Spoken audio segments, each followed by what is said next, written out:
Ever feel like your mind is getting weaker, even though life has never been easier? Jung predicted this decades ago. Ask yourself, when was the last time you truly faced your own thoughts? And are you living your life, or just drifting along, following what everyone else says? We live in the safest, easiest world in human history. We have clean water, endless food, instant communication, entertainment at our fingertips. And yet, somehow, our minds are becoming fragile. Why is that? It's a paradox. Because evolution built our brains to grow stronger when we faced challenges, struggled, overcame obstacles. But today, comfort has replaced struggle. Distraction has replaced reflection. Safety has replaced growth. The more our lives are made easy, the less our minds are forced to stretch, to wrestle with problems, to face discomfort. And the result is mental fragility. A generation brilliant at comfort, but weak at thinking, strong at convenience, but fragile at facing themselves. This is exactly what Jung warned about. The modern world feeding our bodies, but starving our minds. Think about it. Ordering a simple coffee sometimes feels overwhelming. Should I take oat milk, almond, or just regular? Do I want it hot, or iced, or sweetened? A decision that used to take seconds now causes stress and anxiety. Or consider this, a minor problem at work, a text left unread, a small disagreement with a friend. People panic, they overthink, they obsess, all because our minds have grown used to comfort. We've stopped learning how to handle discomfort or tolerate uncertainty. Even small setbacks feel unbearable. A delay in an app, a slow internet connection, suddenly it feels like the world is collapsing. Jung would say, this is the mind avoiding itself. We're so used to escaping discomfort that the moment we face it, even in tiny doses, our mental strength crumbles. The irony, we have every tool, every convenience to make life easier, and yet our ability to cope is weaker than ever.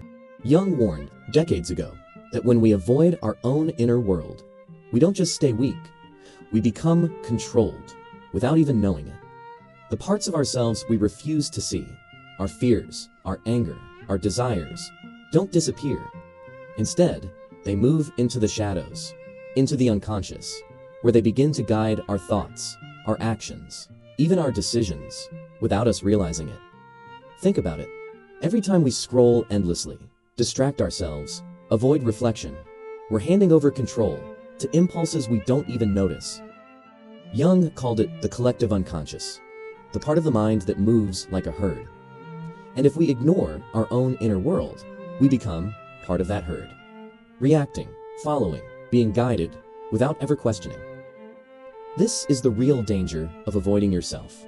Not that you feel uncomfortable, but that your mind, slowly, quietly, stops being yours. And once that happens, your thoughts, your choices, even your happiness are no longer fully under your control. Take a moment and ask yourself, when was the last time you faced a problem without looking for a shortcut? When was the last time you let yourself sit with discomfort instead of scrolling, distracting, escaping? Be honest, because every time we avoid the hard stuff, our minds grow weaker, our shadows grow stronger, and the unconscious begins to pull the strings. Jung called it the shadow, the parts of ourselves we hide, deny, pretend don't exist. It's our anger, our envy, our fears, the impulses we don't want to admit, the thoughts we bury deep. Everyone has a shadow. Ignoring it doesn't make it go away. Instead, it grows stronger, guides our actions without us realizing it. Facing it, that's where true mental strength begins. Think about it. How often do we hide our anger? We get annoyed at someone, but we push it down, ignore it, pretend it's not there. Or envy, seeing someone succeed and feeling a pang of jealousy, but we tell ourselves we're fine. Fear, the things we're afraid to admit, fear of failure, fear of being judged, fear of standing alone, and insecurity, the self-doubt we bury, the part of us that whispers, "I'm not enough," even when no one else is saying it. These are all shadows, parts of ourselves we deny, ignore, try to run from. But here's the catch. The more we avoid them, the more they control us, without us even realizing it. When we ignore our shadow, it doesn't disappear. Instead, it starts shaping us, quietly, guiding our thoughts, our actions, our decisions. One consequence: mental weakness. We lose the ability to face discomfort, to tolerate uncertainty, to handle challenges. Another: impulsivity. Because the parts of us we refuse to see find ways to act out, suddenly, we snap, we react, without thinking, without control. And projection, the classic trap. We see in others the very flaws we refuse to acknowledge in ourselves. Anger, envy, fear, insecurity. We point the finger and blame them. All because we didn't face what was inside. All because we avoided the hard work of confronting ourselves.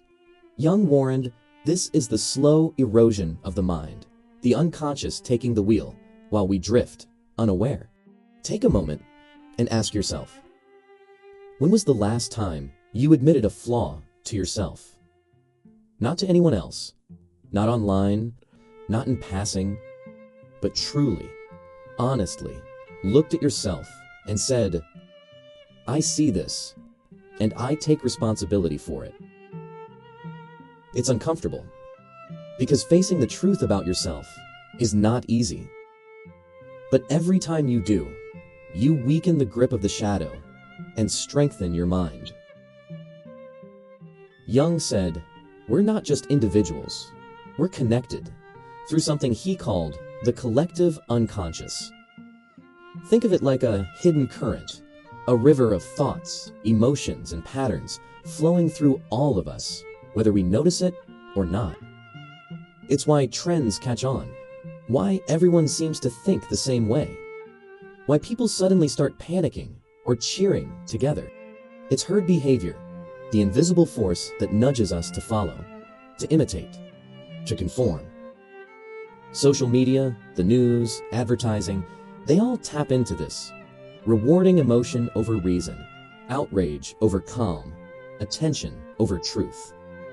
And if we ignore our own inner world, our shadow, our reflection, we become even more part of the herd, moving with the current, reacting, following, without ever stopping to think for ourselves. This is the danger of the collective unconscious. It's invisible, but powerful, and it quietly controls people who never learn to look inside. Look around, and you'll see it everywhere. Social media, where a single post, a single outrage, can go viral in hours, and suddenly, millions are reacting, feeling, sharing.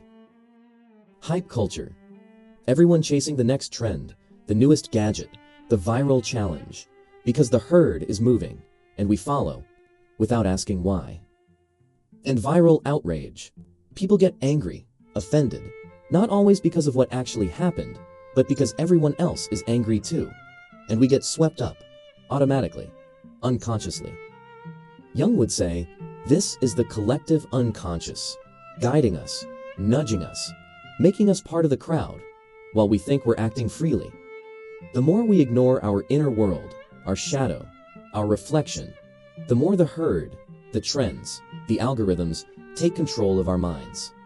Stop for a moment and ask yourself, are we truly thinking, or are we just reacting? Together? Every like, every share, every viral trend, is it your choice or part of the herd? Here's the truth. Too much comfort makes the mind weak. Our brains were built to grow stronger when we face challenges, when we struggle, when we push ourselves. But today, life is easier than ever. We don't have to fight, hunt, survive, or even wait for long. Every problem, every obstacle is softened, automated. We swipe, we click, we scroll, instead of thinking, learning, confronting. The result? A mind that is comfortable, yes, but fragile. Easily stressed, easily distracted, easily manipulated. Jung warned, when we avoid discomfort, we avoid growth, and the shadow quietly takes control. And it gets worse, because our brains are being trained by constant distraction. Every scroll, every like, every notification releases a tiny hit of dopamine, our brain's reward chemical. It feels good, so we keep scrolling, clicking, refreshing. But here's the danger. Dopamine isn't free. It rewires our minds, makes patience painful, makes focus feel impossible. We become addicted to the easy, the quick, the shallow, and we forget how to think deeply, how to sit in silence, how to struggle.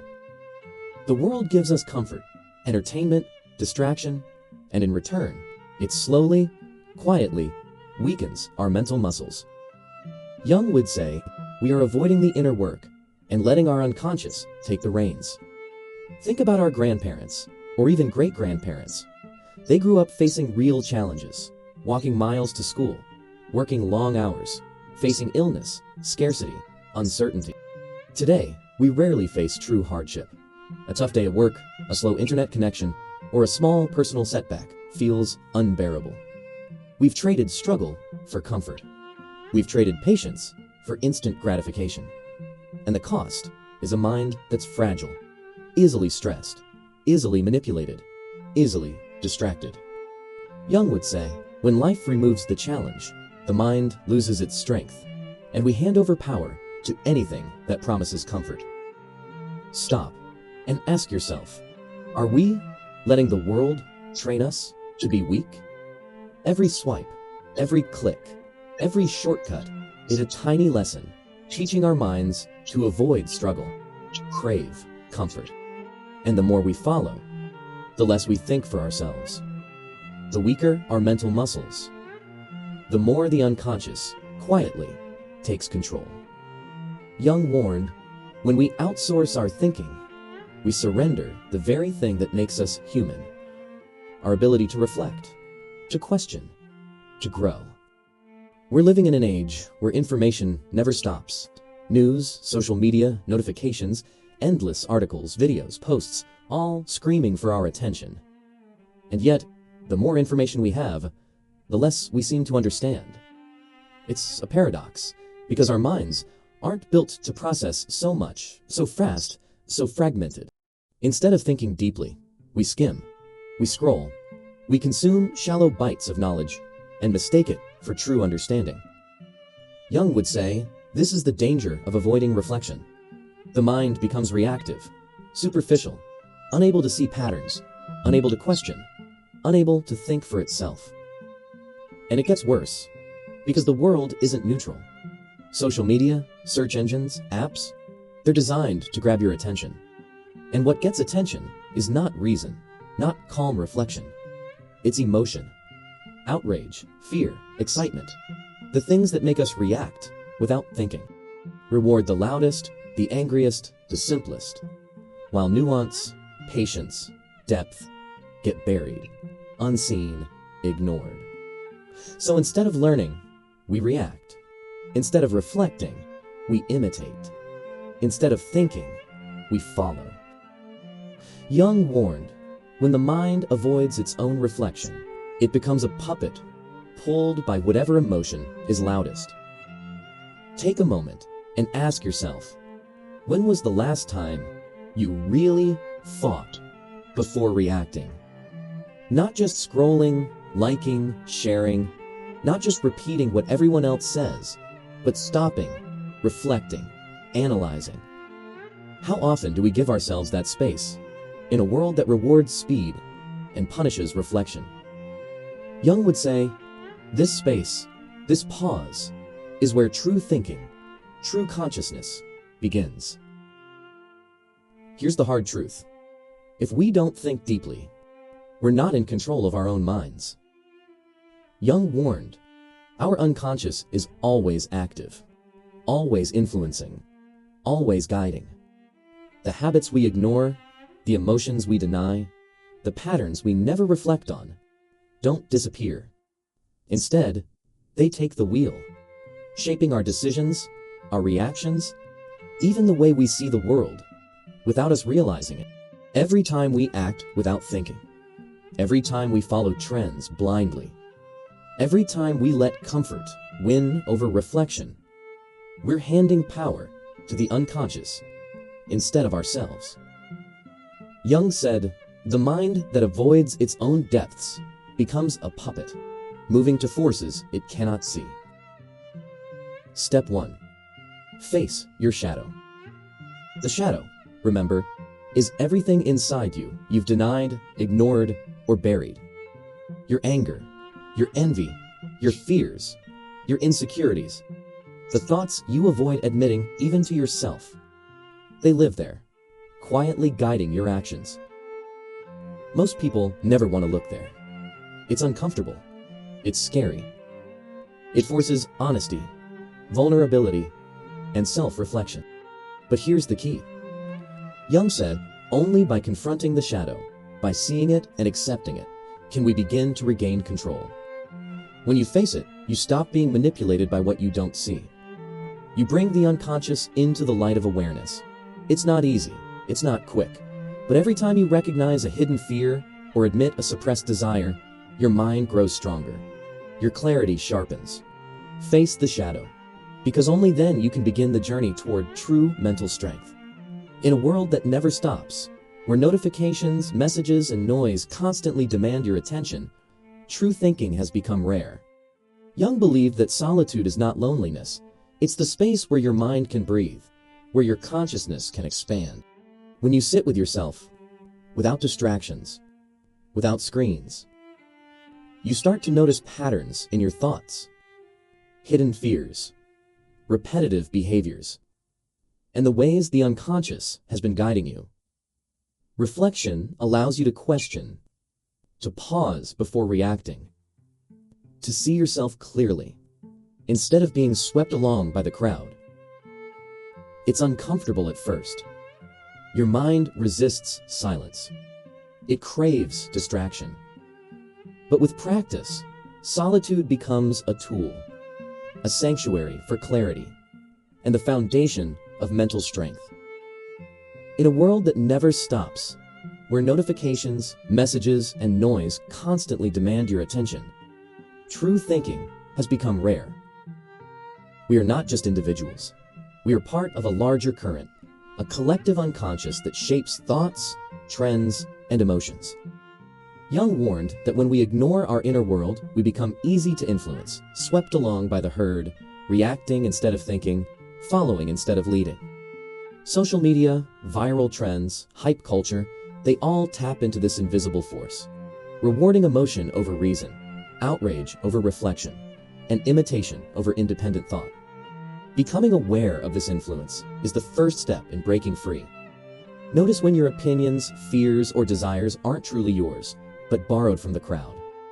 Awareness allows you to pause, to think, to reclaim your judgment. It's not easy, because the herd is loud, persuasive, relentless. We are not just individuals. We are part of a larger current, a collective unconscious that shapes thoughts, trends, and emotions. Jung warned that when we ignore our inner world, we become easy to influence, swept along by the herd, reacting instead of thinking, following instead of leading. Social media, viral trends, hype culture, they all tap into this invisible force, rewarding emotion over reason, outrage over reflection, and imitation over independent thought. Becoming aware of this influence is the first step in breaking free. Notice when your opinions, fears, or desires aren't truly yours, but borrowed from the crowd. Awareness allows you to pause, to think, to reclaim your judgment. It's not easy, because the herd is loud, persuasive, relentless. Jung believed that true mental strength comes from becoming who you really are, not who society, trends, or others want you to be.